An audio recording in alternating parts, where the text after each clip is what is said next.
بالله من شرور أنفسنا ومن سيئات أعمالنا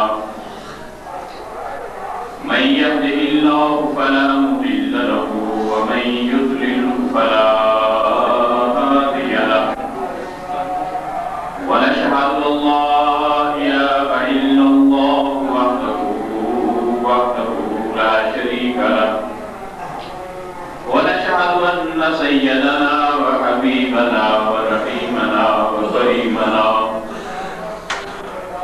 ونورنا ونور أولنا ونور آخرنا ونور ظاهرنا ونور باطننا محمدا عبده ورسوله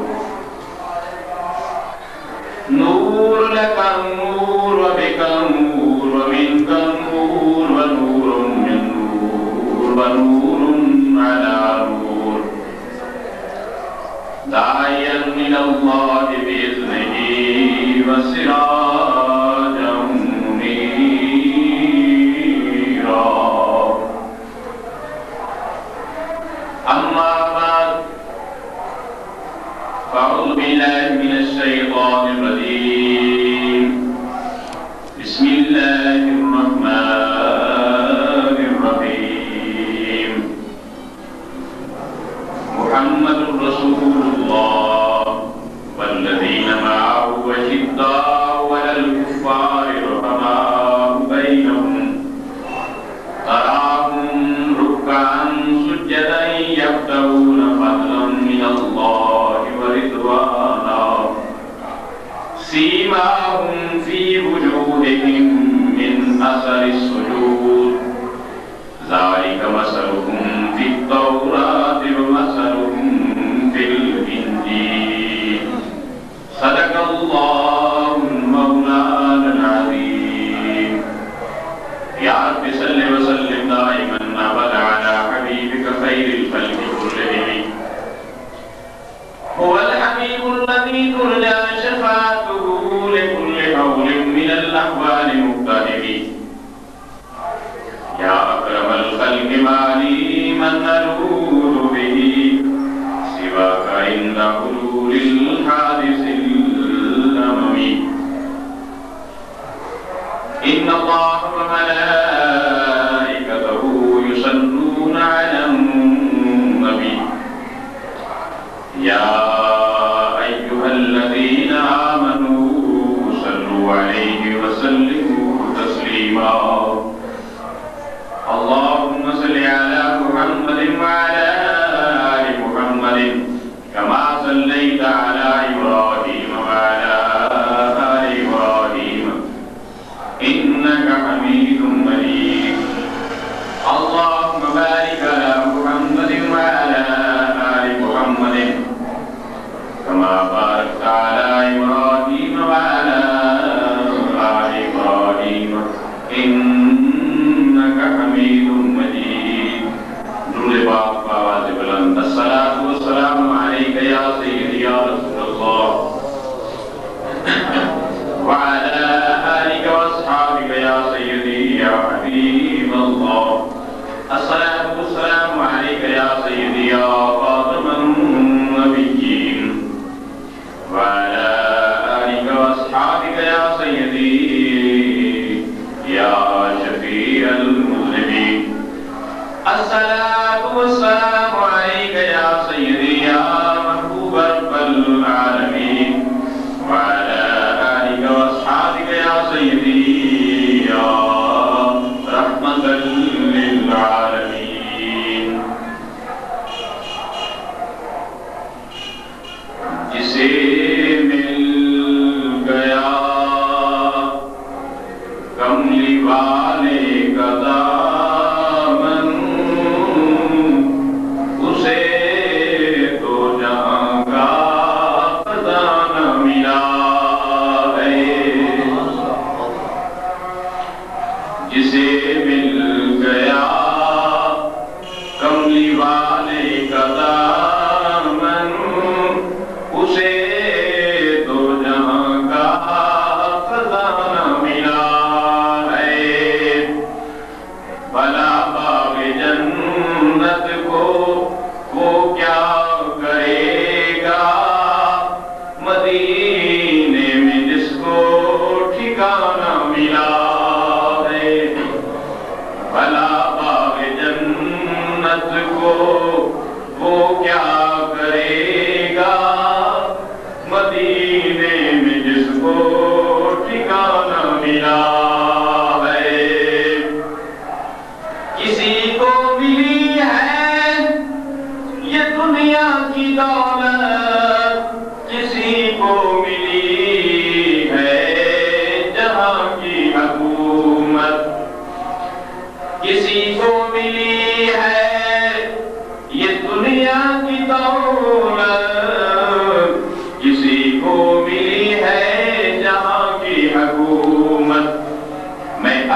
مقدر پہ قربان جاؤں، مجھے یار کا آستانہ ملا ہے، میں اپنے مقدر پہ قربان جاؤں،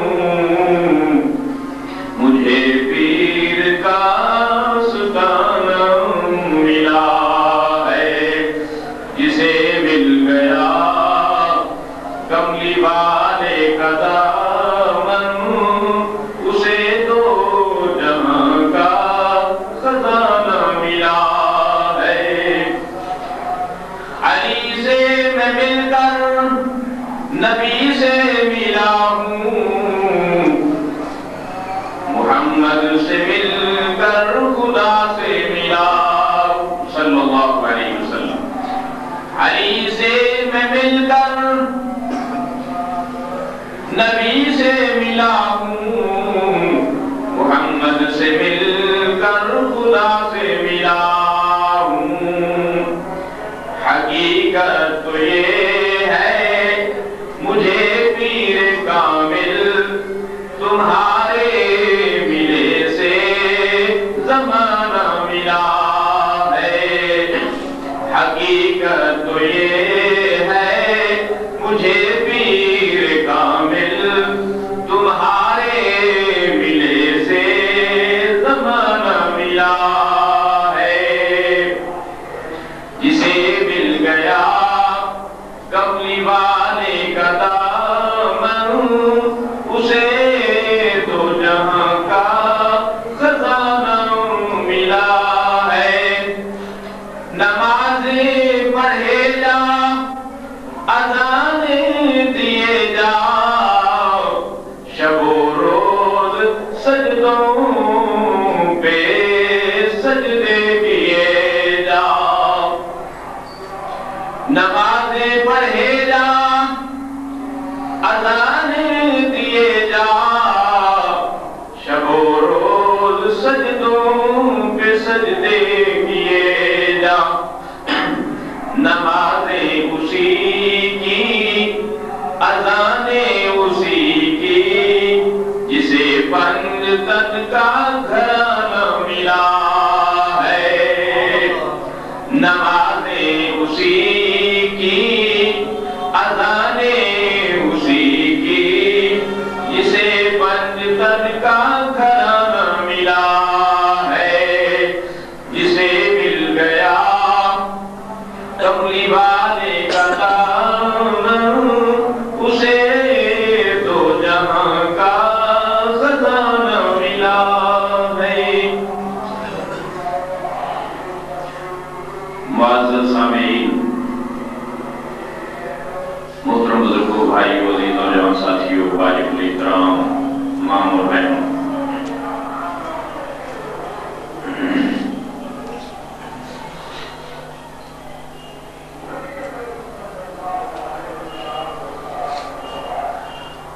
آج 26 رمضان المبارک ہے اور جمعۃ البیدہ ہے۔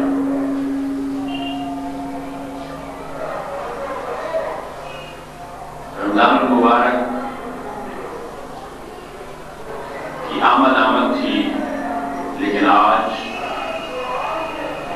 اختتام ہو گیا، آخری جمعہ ہے، اور رمضان المبارک کی 3 تاریخ کو سیدہ فاطمہ الزہرا رضی اللہ تعالیٰ عنہا کا یوم وصال ہے، اور 17 تاریخ کو شہدائے بدر، کفر اور اسلام کی پہلی جنگ کا معرکہ عظیم بپا ہوا، وہ بھی رمضان المبارک اپنے اندر ایک عظیم تاریخ کو لیے ہوئے ہیں۔ 21 رمضان المبارک کو مولا کائنات مولا علی شیر خدا رضی اللہ تعالی عنہ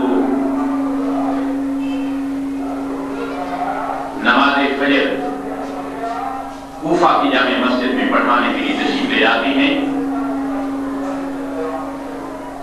تو آپ کو شہید کر دیا جاتا ہے۔ شہادت علی مرتضیٰ شیر خدا رضی اللہ تعالیٰ عنہ کو بھی رمضان مبارک کے اندر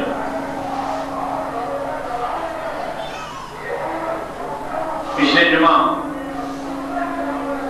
19 رمضان مبارک کا تھا اور اس میں واقعہ بدر بیان ہوا۔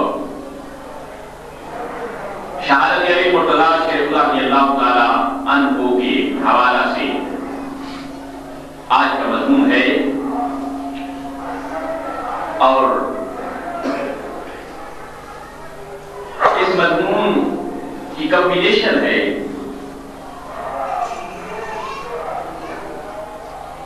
مولا علی شریف اللہ کے فضائل کمالات اس حوالہ سے کہ مولا علی باب العلم ہیں۔ علی رمضان اور قرآن کا باہمی کیا تعلق ہے، یہ ہمارا آج کا موضوع ہے۔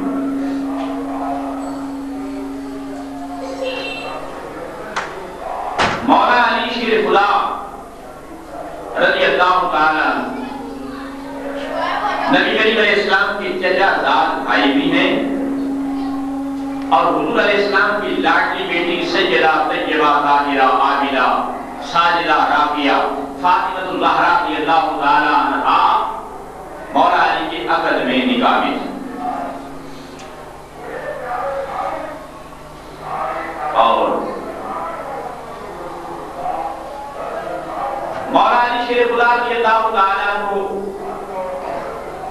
اپنی منفرد شان کے مالک تھے۔ ایسی خصوصیات مولا علی کو حاصل ہے جو دنیا کے اندر کسی اور کو حاصل نہیں۔ مولا علی جہاں رسول اللہ کے چچا زاد بھائی ہیں وہاں سب سے پہلے اسلام لانے والے 11 سال کی عمر میں مولا علی نے اسلام قبول کیا۔ خلیفہ چہاروں بھی ہیں، داماد مصطفیٰ بھی ہیں، عشرہ مبشرہ میں بھی مولا علی کا شمار ہوتا ہے۔ اور ایک اور خصوصیت حاصل ہے جو کائنات میں کسی کو نہ ہوئی ہے نہ ہوگی، اور وہ کیا؟ مولا علی شیر خدا رضی اللہ تعالیٰ وہ اپنے ماں کے پیٹ کے اندر موجود تھے۔ آپ کی والدہ کا نام فاطمہ بنت اسد اور آپ کے والد کا نام حضرت ابو طالب۔ والدہ اس زمانے کی معاشرتی شرک کی بیماری ماحول کے اعتبار سے فاطمہ بنت اسد چاہتی تھی کہ میں بت کے سامنے سجدہ کروں، لیکن مولا علی ماں کے پیٹ میں ہوتے ہوئے فاطمہ کو بت کے سامنے سجدہ نہیں کرنے دیتے۔ فاطمہ کو، اپنی والدہ کو بت کے سامنے جھکنے نہیں دیتے تھے، اور وہی فاطمہ بنت اسد آپ کی والدہ محترمہ کعبۃ اللہ کا طواف کر رہی تھی۔ مولا علی کی پیدائش کا وقت قریب آ جاتا ہے، عرض کرتی ہے مولا لوگوں کا اجتہاد ہے، لوگوں کا ہجوم ہے، تیرا گھر ہے، طواف کر رہی ہوں، مجھے تو تقدیر کی تکلیف شروع ہو گئی ہے، گھر جاؤں۔ اچانک کعبہ شک ہوتا ہے، کعبہ کی دیوار پھٹتی ہے، فاطمہ بنت اسد مولا علی کی والدہ کعبہ کے اندر جاتی ہے، وہاں مولا علی پیدا ہوتے ہیں۔ ولادت کعبہ میں ہوئی، شہادت مسجد میں ہوئی۔ یہ جو اعزاز حاصل ہے دنیا کے کسی شخص کو نہیں۔ اور پھر جب پیدا ہوئی آپ نے آنکھیں نہیں کھولی تھی، آپ نے آنکھیں نہیں کھولی تھی، کریم صلی اللہ تعالی علیہ وسلم کیونکہ حضرت ابو طالب کی کفالت میں رہتے تھے، نبی کریم علیہ السلام تشریف لاتی ہیں علی کی پیدائش کی خبر سن کر، اور مولا علی کو رسول اللہ صلی اللہ علیہ وسلم پہلا غسل دیتے، جو عام طور پر بچوں کو ان کی دائیاں نہلاتی ہیں، مولا علی کو سب سے پہلا غسل دائیاں نے نہیں دیا، محمد عربی نے دی، اور فرمایا میں علی کو پہلا غسل دے رہا ہوں اور علی مجھے آخری غسل دے گی، علی مجھے آخری غسل دے گی۔ رسول اللہ نے جب مولا علی کو اٹھایا تو آنکھیں کھول لی، اس وقت تک آنکھیں نہیں کھولی جب تک مصطفیٰ کریم کا چہرہ سامنے نہیں آیا۔ نبی رحمت صلی اللہ علیہ وسلم نے پوچھا بعد میں جب رسول اللہ کی صحبت میں رہنے لگ گئے، رسول اللہ صلی اللہ علیہ وسلم کی تربیت میں آئے، ایک دن فرمانے لگے علی کیا بات ہے کہ پیدا ہونے کے بعد جب تک میں نے تجھے اٹھایا نہیں اس وقت تک، جب تک میں نے تجھے نہلایا نہیں اس وقت تک تم نے آنکھیں نہیں کھولی؟ علی یا رسول اللہ، علی چاہتا تھا کہ آنکھیں جب کھلے تو چہرہ مصطفیٰ سامنے، آنکھیں جب کھلے چہرہ مصطفیٰ سامنے۔ علی المرتضیٰ شیر خدا رضی اللہ تعالیٰ 11 سال کی عمر میں اسلام لاتی، نبی کریم علیہ السلام نے یاد نبوت فرمایا، کھڑے ہو گئے بچوں میں 11 سال کی عمر ہے، میں آپ پر ایمان لاتا ہوں، اگرچہ عمر کے اعتبار سے چھوٹا ہوں، ٹانگیں میری پتلی ہیں، جسم میرا نحیف اور کمزور ہے، لیکن میں گواہی دیتا ہوں کہ آپ اللہ کے رسول ہیں۔ مولا علی شیر خدا رضی اللہ تعالیٰ نے اسلام قبول کر لیا، 25 سال کی عمر میں سیدہ فاطمہ الزہرا رضی اللہ تعالیٰ عنہا کے ساتھ نکاح ہوتا ہے، اور یہ ایک بہت بڑا اعزاز تھا جس فاطمہ کو حاصل کرنے کے لیے بہت سے صحابہ امیدوار تھے، چاہتے تھے کہ فاطمہ الزہرا کا نکاح اور اگر میرے ساتھ کیا جائے، لیکن رسول اللہ صلی اللہ علیہ وسلم نے فرمایا کہ فاطمہ کا نکاح اللہ نے علی کے ساتھ کر دیا، اس کا فیصلہ ہو چکا۔ مولا علی کے متعلق سرکار نے یہ ابتدائی باتیں تھی جو میں نے کرنا تھی، اب اس مقصد کی طرف آتی تھی، علی اور قرآن کا، اور قرآن اور رمضان کا آپس میں کیا تعلق ہے۔ سرکار نے فرمایا انا مدینۃ العلم وعلی بابھا، میں علم کا شہر ہوں اور علی اس کا دروازہ ہے۔ اللہ نے اپنے صحابہ کی تعریف اور توصیف میں اپنی کلام مقدس کے اندر ارشاد فرمایا، سورہ فتح 26 پارہ،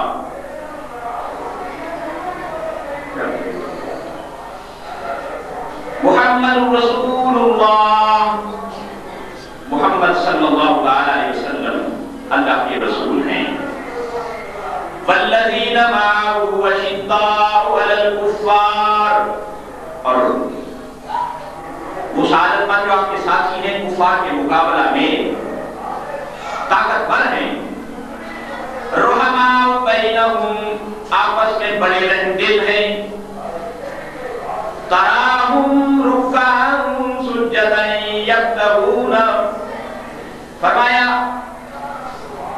تو دیکھتا ہے انہیں کبھی رکوع کرتے ہوئے اور کبھی سجدہ کرتے ہوئے، طلبگار ہیں اللہ کے فضل اور اس کی رضا کے، فضل من اللہ ورضوانا، اللہ کے فضل اور اس کی رضا کے لیے، سیماہم فی وجوہہم من اثر السجود، ان کے ایمان و عبادت کی کے چہروں پر سجدوں کے آثار سے نمایاں ہے۔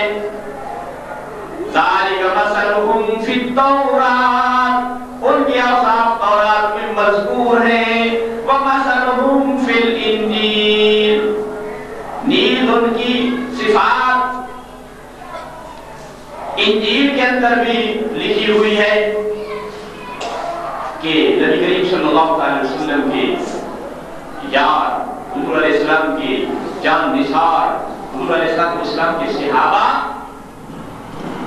ان کی یہ صفات تورات اور انجیل کے اندر بھی درج ہے۔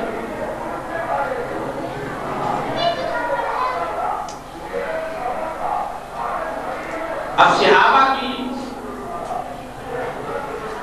شان اور ان کا مقام یہ ایک الگ مضمون ہے، لیکن اتنی بات سمجھ لیجیے کہ جس نے حالت ایمان کے ساتھ نبی کریم علیہ السلام کو حیات ظاہرہ میں دیکھا وہ صحابی، اور صحابی کو یہ شان مقام حاصل ہے رضی اللہ عنہم ورضوا عنہ۔ فرمایا صحابہ کو یہ سند، یہ سرٹیفکیٹ مل گیا، اللہ ان سے راضی ہو گیا، وہ اللہ سے راضی ہو۔ یہ دنیا کی کسی شخص کو بھی یہ سند اور یہ سرٹیفکیٹ حاصل، وہ اللہ سے راضی ہو گئے، اللہ ان سے راضی ہو گئے، اور حضور علیہ السلام کی صحبت سے وہ صحابی بنے۔ اور اس بات نے انہیں اتنا ممتاز کر دیا کہ دنیا کے سارے ولی غوث قطب اکٹھے بھی ہو جائیں تو صحابی کی شان کے برابر نہیں۔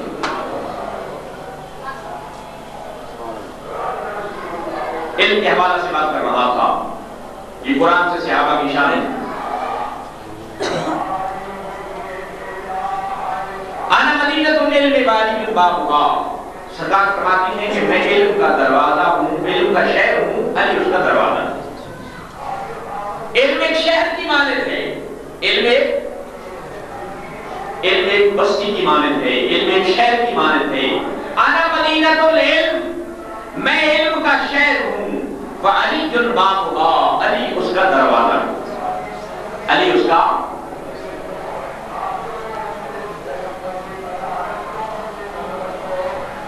اب مولا علی شیر خدا رضی اللہ تعالی آپ فرماتے ہیں کہ سارا قرآن سورہ فاتحہ کے اندر موجود ہے، سارا قرآن سورہ فاتحہ کے اندر موجود ہے، اور سارا قرآن بمے فاتح بسم اللہ الرحمن الرحیم کے اندر موجود ہے، اور بسم اللہ الرحمن الرحیم بمے قرآن و فاتحہ بسم اللہ کی بے میں موجود ہے۔ اور آپ فرماتے ہیں کہ اگر میں بے کی تفسیر لکھوں، مولا علی فرماتے ہیں بعض روایات میں کہ بے کے نقطے کے اندر موجود ہے، اور اگر میں بے یا بے کے نقطے کی تفسیر لکھوں تو 70 اونٹ کتابوں کے لا دے جائیں، 70 اونٹ کتابوں کے صرف بسم اللہ کے بے یا بے کے نقطے کی تفسیر۔ اور یہ قلم کون اٹھا رہا ہے، لکھ کون رہا ہے؟ جو علم کا دروازہ ہے، مولا علی شیر خدا۔ علم کا دروازہ اگر تفسیر نقطے کی لکھنے لگے تو 70 اونٹ کتابوں کے لا دے جائیں۔ آپ اندازہ فرمائیں کہ جو مدینہ تو علم ہے اس کے علم کا اندازہ کیا ہو سکتا ہے، جو علم کا شہر ہے اس کے علم کا اندازہ کیا ہو سکتا ہے کہ انہیں کتنی وسعت علم کے اندر اللہ کریم نے عطا فرمائی۔ اور مولا علی شیر خدا رضی اللہ تعالیٰ روایات میں آتا ہے رسول اللہ صلی اللہ علیہ وسلم یمن کا قاضی بنا کر رسول اللہ نے مقرر فرمایا، علی میں تمہیں یمن کا قاضی میں نے بنا دیا ہے، جاؤ جا کر وہاں فیصلے کرو۔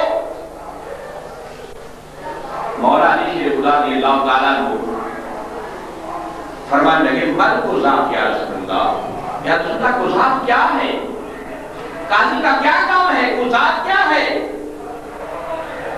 نبی کریم علیہ السلام نے قریب بلایا، مولا علی کے سینے پر ہاتھ پھیرا، مولا علی کے سینے پر ہاتھ پھیرا اور فرمایا اب بتاؤ.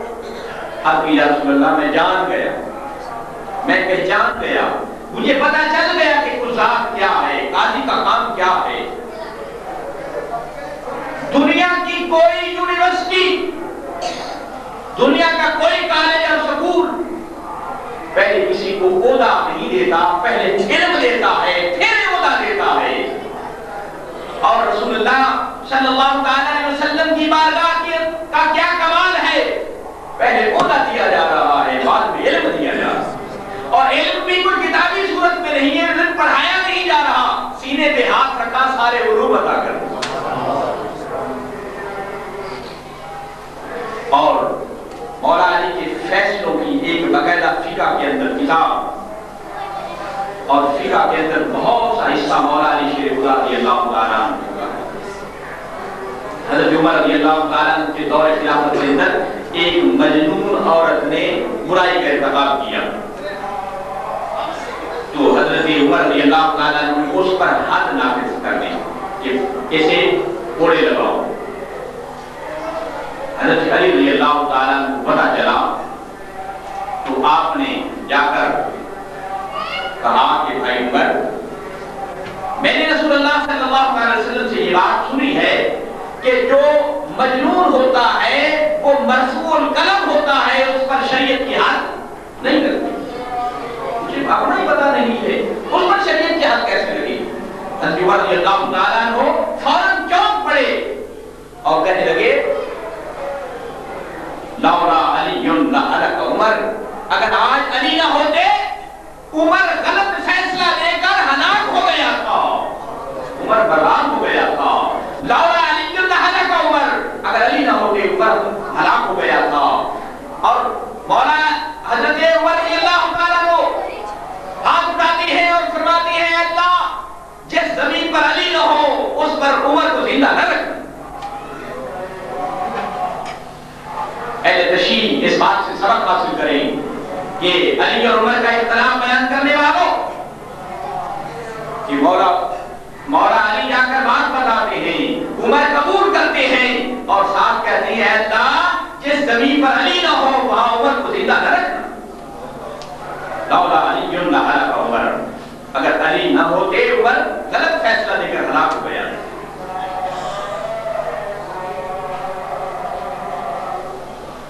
یہ مولا علی شیر خدا رضی اللہ تعالیٰ عنہ کو یہ اعزاز حاصل ہے. آپ باب العلم ہیں, علم کا دروازہ ہیں, اور یہ تو قرآن کی معرفت اور قرآن کی حقیقت بے کے بسم اللہ کے بے کے نقطے کی تفسیر کے بارے میں بات ہو رہی تھی. قرآن کی روانی کا عالم کیا تھا.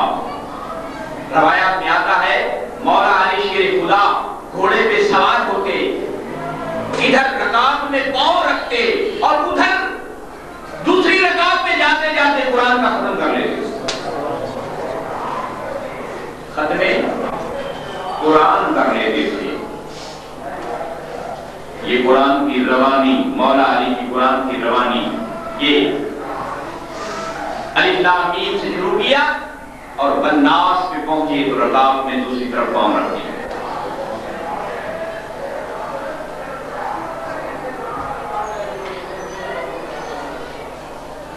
یہ حضرت علی رضی اللہ تعالیٰ عنہ کو, اور یہ چیز خصوصیت سے روایات میں آتا ہے کہ نبی کریم صلی اللہ علیہ وسلم نے اپنے وصال کے وقت وصیت فرمائی کہ مجھے علی کے علاوہ کوئی غسل نہ دے, علی المرتضیٰ کے علاوہ مجھے کوئی غسل نہ دے. اگر کوئی مجھے غسل دے گا میرے جسم پر نظر پڑے گی وہ نابینا ہو جائے گا. اب علی میرا جسم دیکھ سکتے ہیں, دوسرا نہیں دیکھ سکتا, اس کی کیا وجہ ہے؟ علی منی وانا من علی, میں علی سے ہوں, علی مجھ سے. لہموں کا لہمی, جسموں کا جسمی, کوئی فرق نہیں مابین بھی. اس کا علی کا گوشت میرا گوشت، علی کا پوست میرا پوست، علی کا خون میرا خون، لحموں کا لحمی، دموں کا دمی، جسموں کا جسمی، اس کا جسم میرا جسم، ان کا خون میرا خون، ان کا گوشت میرا گوشت۔ اسی لیے فاطمہ الزہرا رضی اللہ تعالیٰ عنہا کا کر مولا علی سے کیا، فرمایا فاطمہ تو بضعۃ منی، فاطمہ میرے گوشت کی بوٹی ہے، میرے جگر کا ٹکڑا ہے۔ اب مولا علی کے بارے میں بھی علی منی وانا من علی، علی مجھ سے ہے، میں علی سے ہوں۔ علی مجھ سے ہے، میں علی سے ہوں۔ یہ رسول اللہ اور علی کا جسم ایک، رسول اللہ اور علی کا خون ایک، رسول اللہ اور علی کا گوشت اور پوست ایک۔ مولا علی شیر خدا رضی اللہ تعالیٰ عنہ کو فرمایا علی پہلا غسل میں نے تجھے دیا تھا، آخری غسل مجھے تو نے دینا ہے، اور تیرے بغیر اگر کوئی میرے جسم کو نظر دیکھے گا وہ نابینا ہو جائے گا۔ علی المرتضیٰ شیر خدا رضی اللہ تعالیٰ عنہ نے نبی کریم علیہ السلام کو آخری غسل دیا، اور یہ آنکھوں کے درمیان پانی بچ گیا، جسم سے پانی بہا، آنکھوں کے درمیان بچ گیا۔ حضرت علی کی محبت نے گوارا نہ کیا کہ میں یہ پانی آنکھوں کا انڈیل کر ضائع کر دوں، علی نے اپنا منہ رکھا آنکھوں پر اور پانی چوس لیا، پانی چوس لیا۔ مولا علی فرماتے ہیں اس پانی کے چوسنے کے بعد میری حالت یہ ہے کہ آج تک شرق اور غرب، عرش الہی اور تخت الثری، دنیا کا کوئی کونا اور کنارہ مجھ سے پوشیدہ نہیں ہے، ہر طرف میری رسائی ہے۔ جبرائیل امین آتی ہیں اور آ کر کہتی ہیں علی آپ علم کا دروازہ ہیں، بھلا بتاؤ تو صحیح اس وقت جبرائیل کہاں ہے؟ جبرائیل انسانی لباس میں تھے۔ مولا علی نے شرق سے غرب تک، عرش سے زمین تک، سدرۃ المنتہا تک نظر دوڑائی، فرمانے لگے تم جبرائیل، تم جبرائیل ہو۔ جبرائیل کہنے لگے آپ کو کیسے پتا چلا کہ میں جبرائیل ہوں؟ آپ نے فرمایا جو فیضان محمدی مجھے ملا ہے اس نگاہ سے میں نے دیکھا کہ گھر تک میری رسائی ہو گئی، سدرۃ المنتہا جبرائیل کا گھر ہے، وہاں تک میں نے دیکھا، آسمانوں پر دیکھا، زمین پر دیکھا، شرق سے غرب تک دیکھا، مجھے جبرائیل نظر نہیں آیا، اسی لیے مجھے یقین ہو گیا کہ وہی جبرائیل۔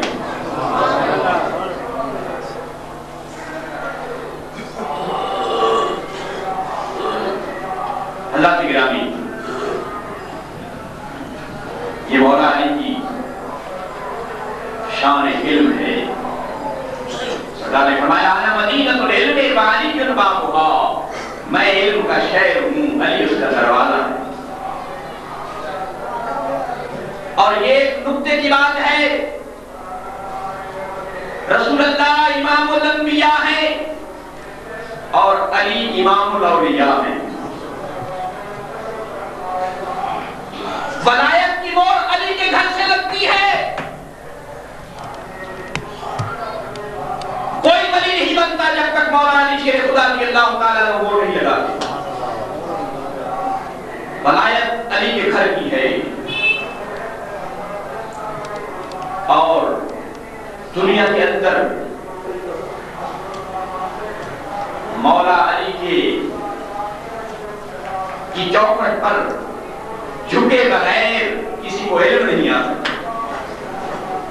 علم کے چاہنے والوں، علم کے طالبین، علم کے شائقین، اگر تمہیں علم چاہیے تو علی کے در کی گدائی حاصل کرنی پڑے گی۔ جب تک علی کے گھر کی گدائی نہیں ہوگی، اہل بیت کا احترام نہیں ہوگا، اہل بیت کی محبت نہیں ہوگی، اس وقت تک تمہیں علم نہیں آ سکتا، تمہیں ولایت نہیں مل سکتی۔ جو گستاخ اہل بیت ہیں ان کے اندر نظر دوڑا کر دیکھو، کوئی ولی پیدا ہوا شرق سے غرب تک، ولایت جس کا ذکر قرآن نے کیا، اہدنا الصراط المستقیم،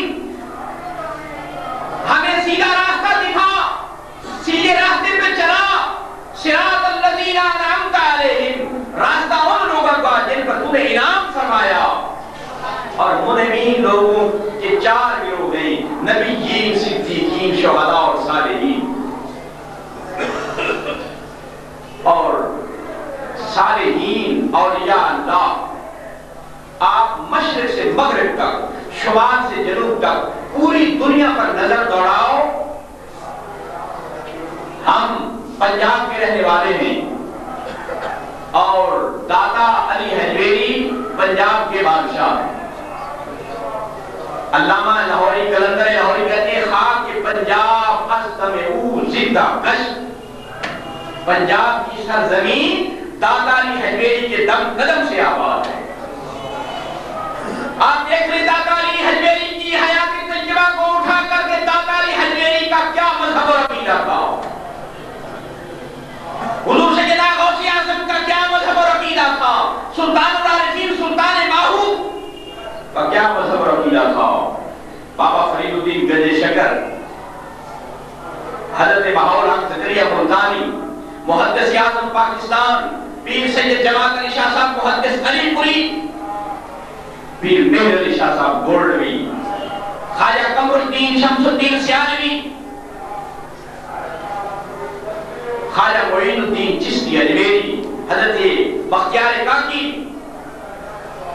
حضرت خواجہ نظام الدین اولیاء، محبوب الہی، حضرت میاں حسن زنجانی، حضرت پیر مکی. کوئی دربار، کوئی مزار، کوئی آستانہ لے لو اور وہ سارے آستانے ان ولیوں کا تعلق مذہب حق اہل سنت بریلویت کے ساتھ ہے. آج تک وہابیوں اور دیوبندیوں میں کوئی ولی نہیں پیدا ہوا اور قیامت تک پیدا نہیں ہو سکتا. قیامت تک پیدا نہیں ہو سکتا. یہ ولی بن گئے اور انہیں ولایت نہیں ملی. کیوں؟ اس لیے کہ یہ اہل بیت کے محبت کرنے والے ہیں. مولا علی کے دروازے پر ولایت کی بھیک لیتے ہیں. انہیں ولایت علی کے در سے ملتی ہے اور وہ تو گستاخ ہیں. کبھی معاذ اللہ امام حسین کو باغی کہتے ہیں، کبھی اہل بیت پر حملے کرتے ہیں اور کبھی مولا علی کی شان میں تنقیص کرتے ہیں، کبھی کسی قسم کی زبان استعمال کرتے ہیں. اور جو اتنے بڑے گستاخ ہوں وہ علی کے در تک نہیں پہنچ سکتے. علی کے در تک جب تک رسائی نہیں ہوگی اس وقت تک ولایت نہیں ملی. نمازیں پڑھے جا، اذانیں دیے جا، شب و روز سجدوں پہ سجدے کیے جا. نمازیں اسی کی، اذانیں اسی کی، جسے پنجتن کا گھرانہ ملا ہے. نمازیں اسی کی، اذانیں اسی کی، جسے پنجتن کا گھرانہ ملا ہے. یہ خشک نمازیں نہ اللہ کو چاہیے، نہ مصطفیٰ کریم کو چاہیے، نہ مولا علی کو چاہیے. یہ نمازیں تو منہ پہ مار دی جائیں گی. فرمایا جسے پنجتن کے در کی گدائی حاصل ہے اسے ولایت بھی ملتی ہے، اسے غوثیت بھی ملتی ہے، اسے قطبیت بھی ملتی ہے. وہ وقت کے ابدال بھی ہوتے ہیں، وہ وقت کے اوتاد بھی ہوتے ہیں، وہ وقت کے غوث اور ولی بھی ہوتے ہیں. اور جو مولا علی کے اور اہل بیت کے گستاخ اور بے ادب ہیں، فرمایا وہ ولی نہیں ہو سکتے.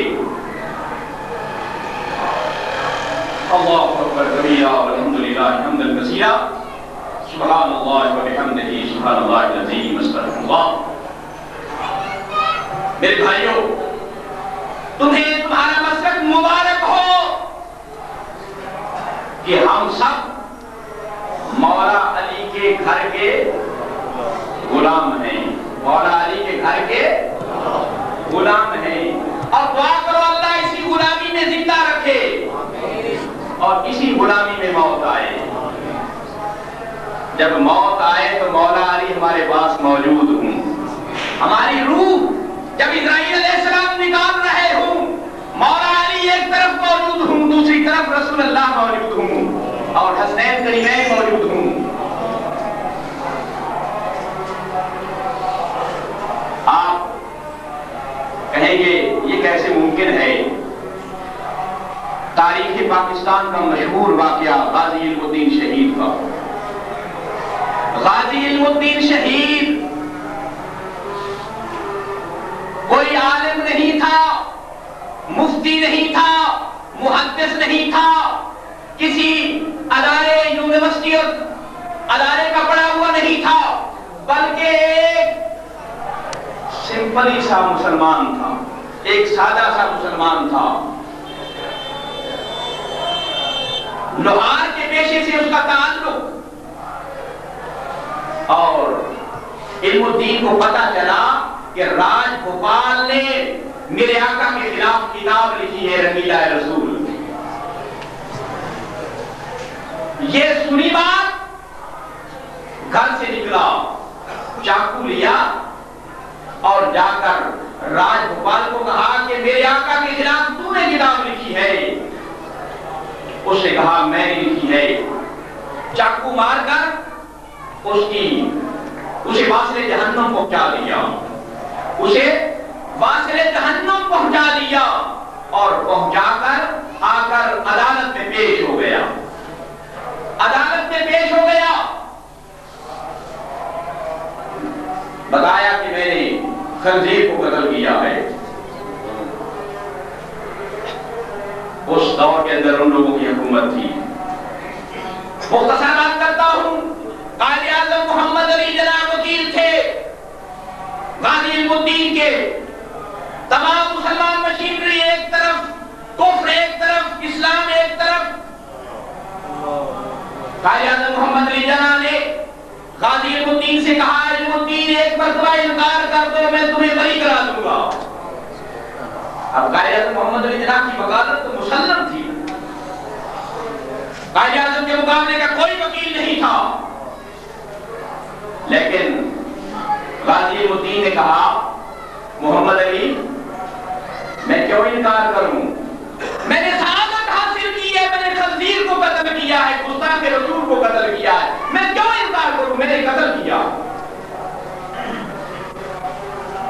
پوچھا بات کیا ہے، اتنا اسلام کو کیوں کر رہا ہے؟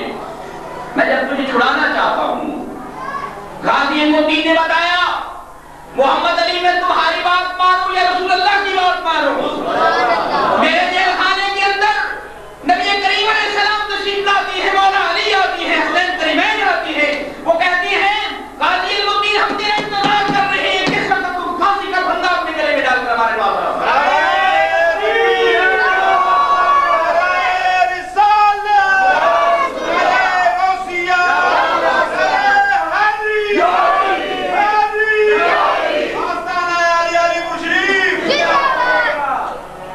غازی علم الدین کا جنازہ لاہور کے اندر آیا. بڑے بڑے علماء، صلحاء، اولیاء کرام وہاں جنازے میں شریک. میرے پیر و مرشد پیر جواد علی شاہ صاحب محدث علی پوری رحمت اللہ علیہ آئے. لوگوں نے چہرے سے کپڑا ہٹا کر دکھانا چاہا، فرمانے لگے نہیں نہیں مجھے اس کا چہرہ نہ دکھاؤ، اس کے پاؤں ننگے کرو، میں چومنا چاہتا ہوں.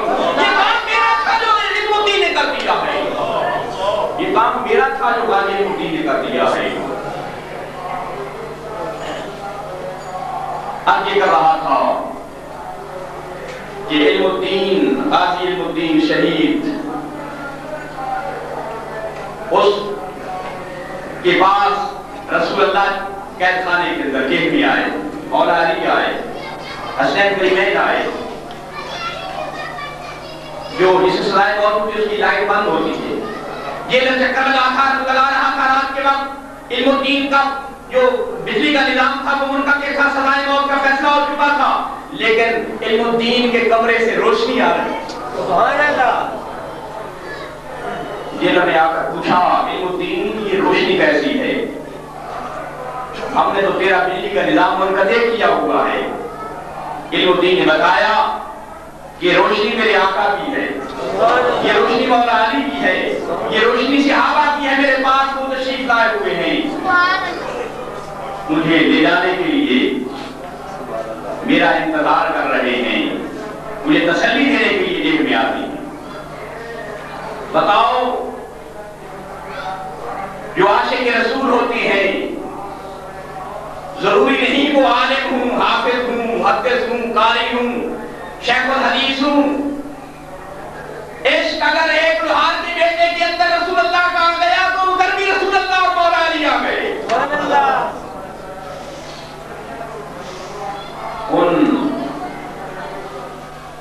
ان کو پتہ چل گیا ہمارے چاہنے والے نے کیا کارنامہ سر انجام دیا۔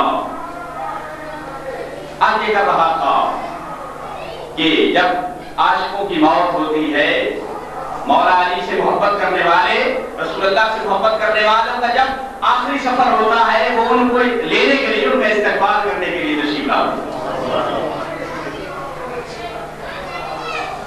حضرات گرامی، یہ مولا علی کی شان علم بیان کر رہا تھا اور مولا علی کی قرآن سے وابستگی اور تعلق بیان کر رہا تھا، معارف قرآن اور قرآن کے پڑھنے کے ساتھ جو تعلق تھا۔ اب رمضان کی برکات، شہر رمضان الذی انزل فیہ القرآن، فرمایا رمضان کا مہینہ وہ ہے جس میں قرآن نازل ہوا، جس میں قرآن نازل ہوا۔ قرآن اور رمضان لازم و ملزوم ہیں۔ نبی کریم صلی اللہ علیہ وسلم کے ساتھ جبرائیل امین قرآن کا دور کرنے کے لیے آتے تھے۔ جس طرح حافظ صاحبان ایک سناتا ہے دوسرا سماعت کرتا ہے، تو وہ آپس میں دور کرتے ہیں۔ یہ نبی کریم علیہ السلام اور جبرائیل کی سنت ہے۔ جبرائیل امین رسول اللہ صلی اللہ علیہ وسلم کے ساتھ قرآن کا دور کرنے کے لیے آتے تھے 22 سال تک۔ 23ویں سال حضور علیہ السلام کا وصال کا سال تھا، اس سال 2 مرتبہ جبرائیل امین آ کر دور، 2 مرتبہ قرآن کا دور کیا۔ یہ تو رسول اللہ کے قرآن پڑھنے کی بات تھی کہ رمضان میں 2 مرتبہ آخری سال جبرائیل امین نے رسول اللہ صلی اللہ علیہ وسلم کے ساتھ آ کر دور قرآن کی۔ یہ قرآن کو یہ اعزاز حاصل ہے کہ رمضان المبارک کے اندر قرآن 27 رمضان المبارک کو لیلۃ القدر کو آسمان دنیا پر بیت العزت سے آسمان دنیا پر لا کر رکھ دیا گیا، اور 23 سال قرآن نبی کریم علیہ السلام پر نجمن ضرورت کے اعتبار سے نازل ہوتا رہا۔ اور یہ بات قابل ذکر ہے کہ پہلی جو قرآن کی نازل ہوئی وہ بھی رمضان میں نازل ہوئی۔ نبی کریم علیہ السلام غار حرا کے اندر خلوت نشین تھے، اور جبرائیل امین 17 رمضان المبارک کو پہلی لے کر آئے۔ بسم اللہ الرحمن الرحیم، اقرأ بسم ربک الذی خلق، خلق الانسان من علق، اقرأ وربک الاکرم الذی علم بالقلم، علم الانسان ما لم يعلم۔ پہلی 5 آیتیں جو نازل ہوئی، پہلی 5 آیات مبارکہ کی وحی جبرائیل امین رسول اللہ کے پاس لائے۔ حضور علیہ السلام غار حرا میں، مکہ کی سب سے بلند ترین جگہ 2000 فٹ بلندی پر ایک غار کے اندر رسول اللہ خلوت نشین تھے، اللہ کی یاد میں محو تھے۔ اللہ تعالیٰ سب کو اس در کی حاضری نصیب فرمائے۔ میں نے غار حرا کی خلوت نشینی حاصل کی، میرے پاس جائے نماز ہے، میں نے اسے آج تک دھویا نہیں، جس پر میں نے غار حرا میں نوافل ادا کیے تھے۔ اور میں جب اس بلندی پہ گیا، میں نے کہا مولا تیرا محبوب اتنی بلند جگہ پہ آ کر تیری یاد میں خلوت اور گوشہ نشینی میں وقت گزارتا رہا۔ نبی کریم علیہ السلام وہ وحی لے کر واپس آتے ہیں، اور وہ وحی 17 رمضان المبارک کو نازل ہوئی۔ سب سے پہلی وحی آسمانی صحائف، تورات، زبور، انجیل، دیگر صحائف آسمانیہ سارے رمضان میں نازل ہوئی۔ انبیاء علیہ السلام پر ان کی آمد رمضان المبارک کے اندر، رمضان کا اور قرآن کا یہ تعلق ہے. اور ہمارے امام اعظم رحمۃ اللہ علیہ روزانہ رمضان میں 2 قرآن ختم کرتے تھے. کتنے قرآن؟ 2 قرآن ختم کرتے. 30 روزے پورے ہو گئے آپ کا 60 قرآن، اور 1 قرآن آپ تراویح میں سناتے تھے. 61 قرآن امام اعظم رحمۃ اللہ علیہ رمضان میں ختم کرتے. کتنے قرآن؟ 61 قرآن. آج ادھر بھی ڈھنڈورا پیٹا جا رہا، ختم قرآن ہوگا. یہ ختم کی منکر قوم بھی ختم دلا رہی ہے. کل سے انہوں نے پرسوں سے نا مسجد سر پہ اٹھائی ہوئی ہے محلے کو کہ بھئی ختم قرآن ہو رہا ہے اور فلاں فلاں صاحب آ رہے ہیں. ارے منکرین ختم، تم ختم قرآن میں کیسے ختم دلانے لگ گئے؟ ختم کے تم منکر ہو. امام اعظم رحمۃ اللہ علیہ 61 قرآن رمضان المبارک میں پڑھتے. امام شافعی علیہ رحمت 60 قرآن پڑھتے. اور میرے جد امجد جن کی ہم اولاد ہیں حضرت مخدوم جہانیہ جہاں بخش رحمۃ اللہ علیہ قدس شریف کے اندر آپ کا مزار ہے. آپ کی شان حیات کو جب میں نے پڑھا تو آپ لکھتے ہیں کہ ہر رات میں 1000 رکعت نماز نفل ادا کرتا ہوں، اور اس 1000 رکعت نماز نفل میں 1 قرآن کا ختم کرتا ہوں ہر رات. اور آپ فرماتے ہیں کہ میرا گدی نشین وہ ہو سکتا ہے جو میرے معمولات پہ عمل کرے. میرے معمولات پہ اتنے محنت مجاہدے ان اللہ والوں کے تھے، اور اللہ نے اعزاز کیا عطا فرمایا ہوا تھا. آپ فرماتے تھے کوئی اپنے محلے کی مسجد میں نماز پڑھنے جائے میں کعبے کا طواف کر کے آ جاؤں. اپنے محلے کی مسجد میں نماز پڑھنے جائے میں کعبے کا طواف کر کے آ جاتا ہوں. اور کوئی آدمی اپنے مکان کی چھت پر چڑھے میں جنت سے کھانا کھا کر آ جاتا ہوں. حضرت مخدوم جہانیہ جامع شرف اللہ علیہ، حضرت جلال الدین الشیخ بخاری، ان کی عبادتیں ریاضتیں مجاہدے اتنے تھے.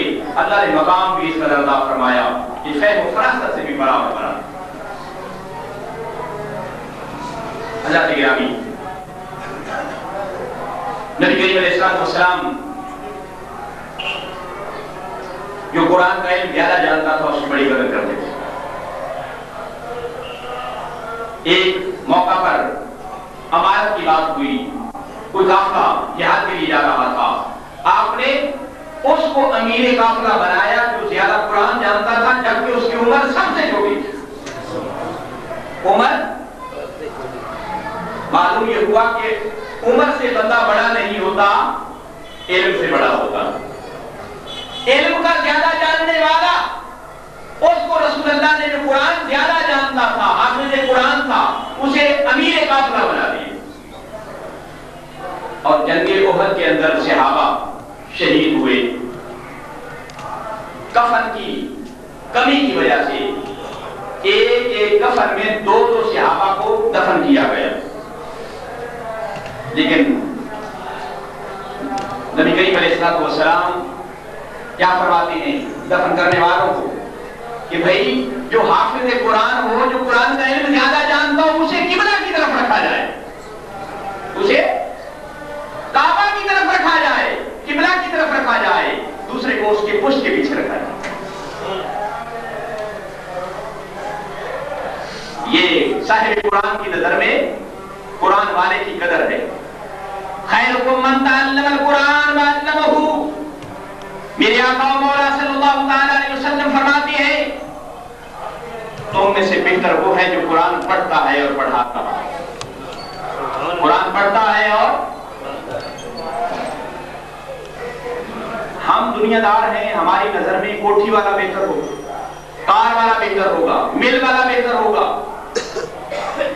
لیکن میرے آقا و مولا محمد رسول اللہ صلی اللہ علیہ وسلم نے فرمایا نہ کار والا بہتر، نہ کوٹھی والا بہتر، نہ دکان والا بہتر، نہ مکان والا بہتر، نہ مل والا بہتر. فرمایا بہتر کون ہے جو چٹائی پر بیٹھ کر قال اللہ تعالی اور قال قال رسول اللہ صلی اللہ علیہ وسلم کا درس دے دیں. کسی منبر کی بات نہیں کی، مسند کی بات نہیں کی، کسی اعزاز کی بات نہیں کی کہ کوئی بلند جگہ پہ بیٹھا ہوا ہو، کسی کے نیچے جو ہے گدے لگے ہوئے ہوں اور کسی صوفے پہ بیٹھا ہوا ہو. فرمایا نہیں، قرآن پڑھنے والا پڑھانے والا سب سے بہتر ہے. اور جہاں جہاں مساجد اور مدارس ہیں آپ جا کر دیکھیں چٹائی صف کی ہوتی ہے، اس کے اوپر بیٹھ کر قرآن استاد پڑھاتا بھی ہے اور طالب علم پڑھتے بھی. سب سے بہتر قرآن پڑھنے والا اور قرآن پڑھانے والا ہے. یاد رکھو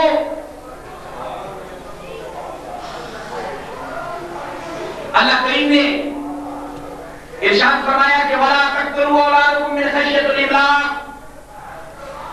اپنی اولاد کو بھوک کے ڈر سے قتل نہ کرو. اپنی اولاد کو بھوک کے ڈر سے قتل نہ کرو. یہاں بات قابل توجہ ہے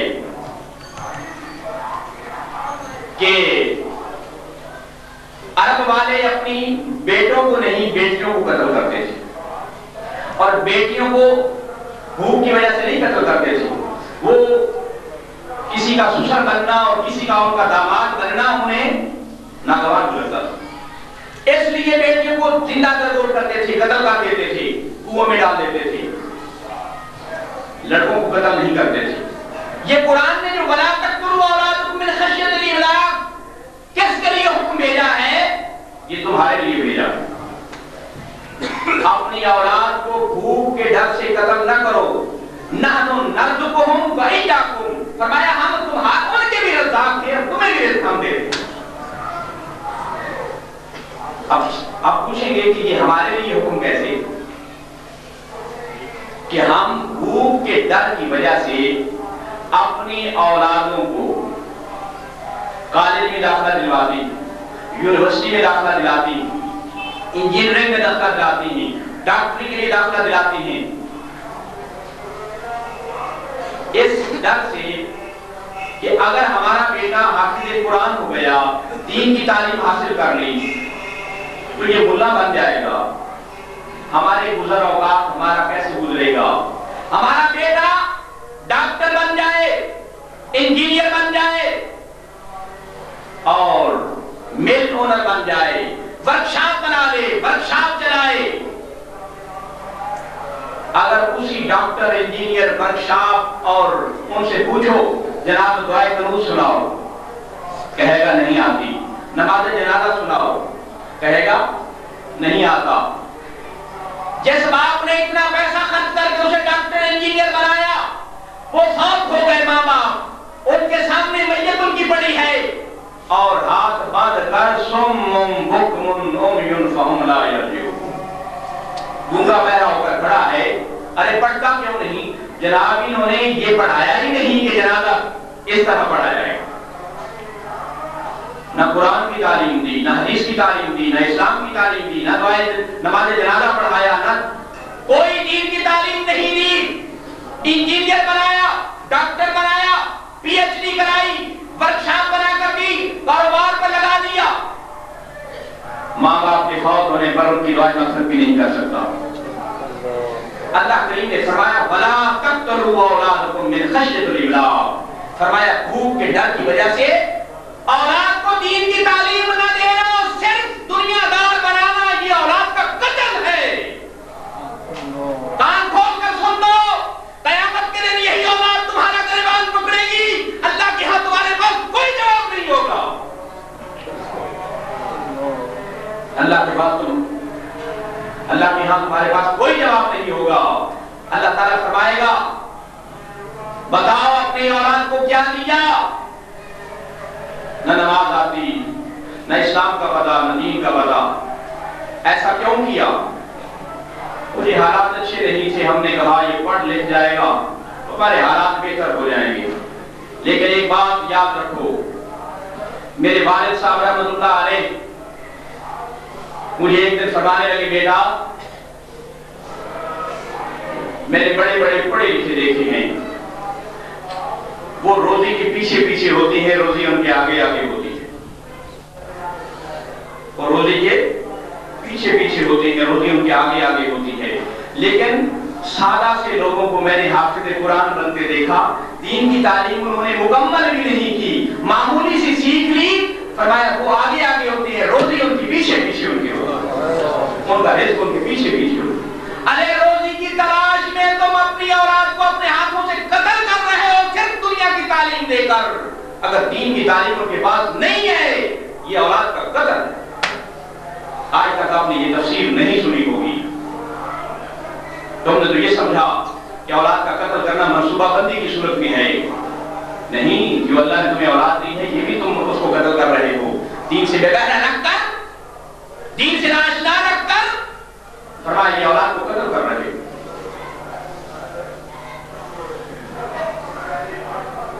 دنیا کا مال یہی رہ جائے گا، دنیا فانی ہے، یہاں سے جانا ہے.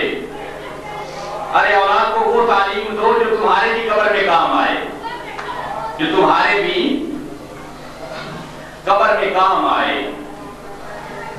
اولاد کو کھڑا ہو کر پیشاب کرنا سکھا دیا، تمہیں ثواب ملے گا. ارے بیٹھ کر کر کے نہیں، بیٹھوں گا تو پینٹ پھٹ جائے گی.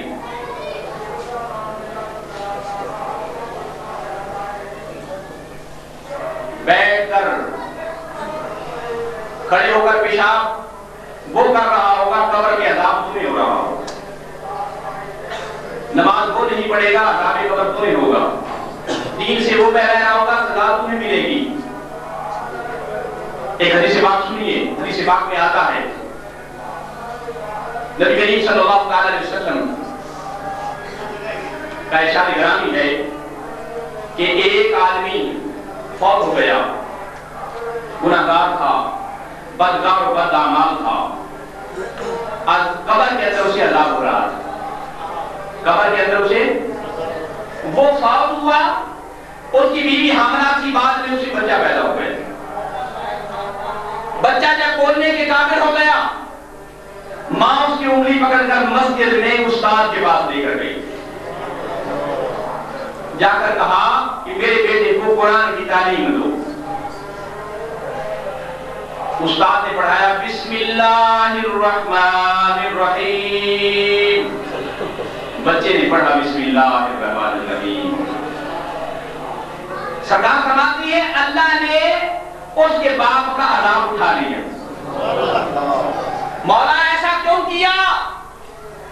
یہ بدکار بدعمال گنہگار عذاب جہنم کے قابل، اس سے تو نے عذاب اٹھا لیا، اس کا کون سا عمل ہے؟ فرمایا کہ اس کے بعد میں پیدا ہونے والا بچہ زمین پر میرا نام لے، مجھے حیات دی ہے کہ اس کے باپ کو قبر میں عذاب دیا جائے.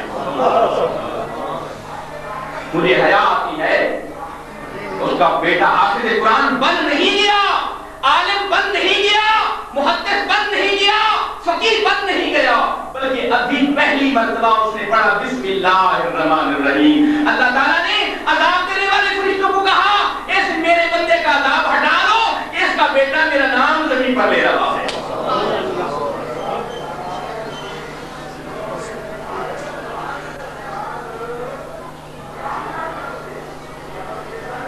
ابھی وقت ہے، ہوش کر لو، اپنی اولاد کو دین سکھاؤ، دین کی تعلیم دو، قرآن کی تعلیم دو.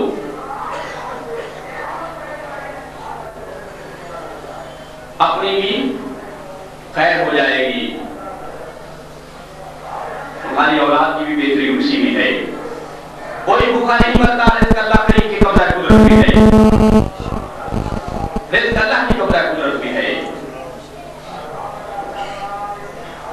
میں اپنی اولاد کو دین کی تعلیم دے رہا ہوں اور میں نے دین کے لیے وقف کیا ہے، اور یہ انشاءاللہ عزیز ایک عزم ہے، ارادہ ہے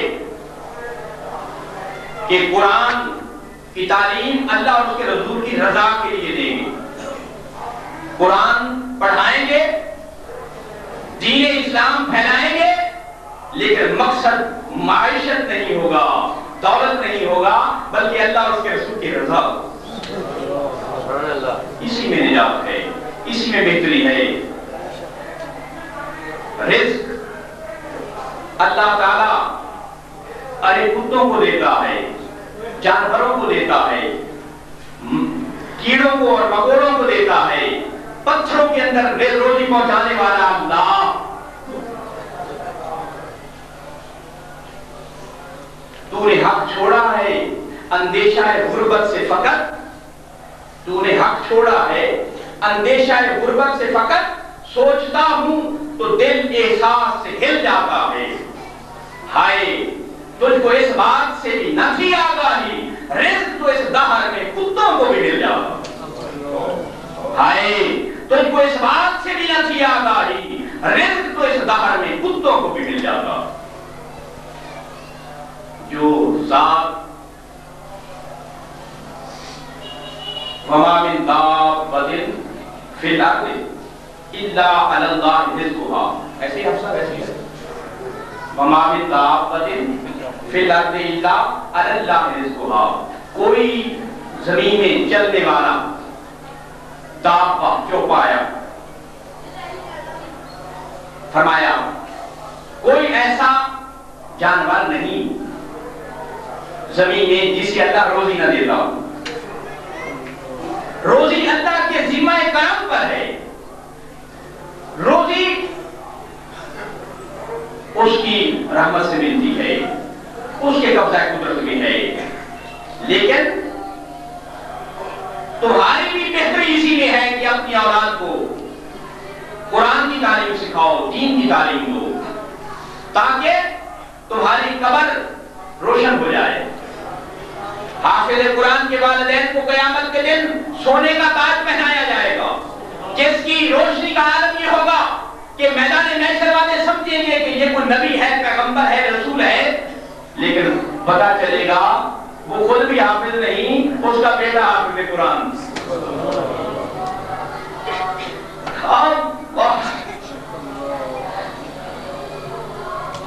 اس کا بیٹا حافظ گناہگار مرا، لیکن جب اٹھے گا تو نیکیوں کی انبار،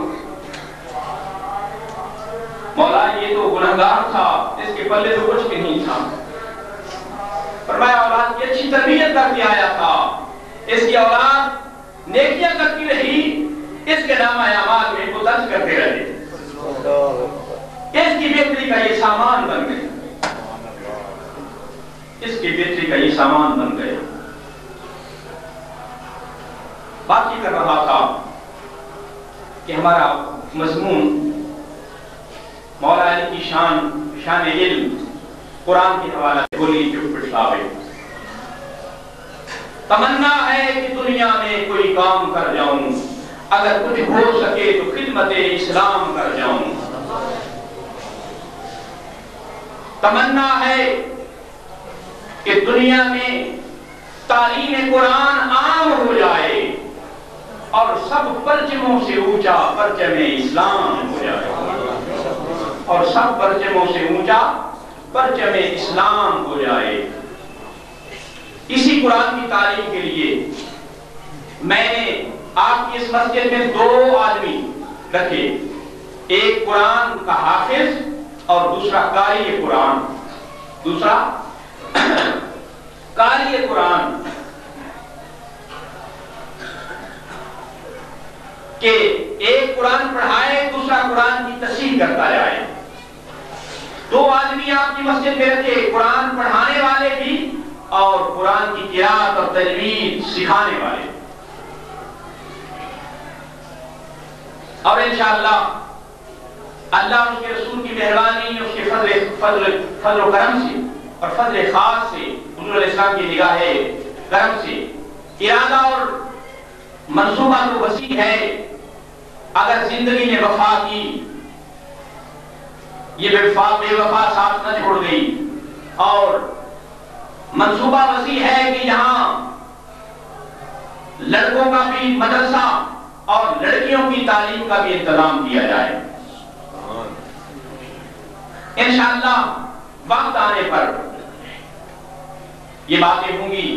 اہل محلہ کو میں دین کی تشنگی جو ہے وہ نہیں آنے دوں گا، میں چاہتا ہوں کہ ہمارے بچے اور بچیاں حافظ قرآن بن جائیں، قرآن کو دین کو سمجھنے والی بن جائیں اور دین کی تعلیم ان کے پاس آ جائے۔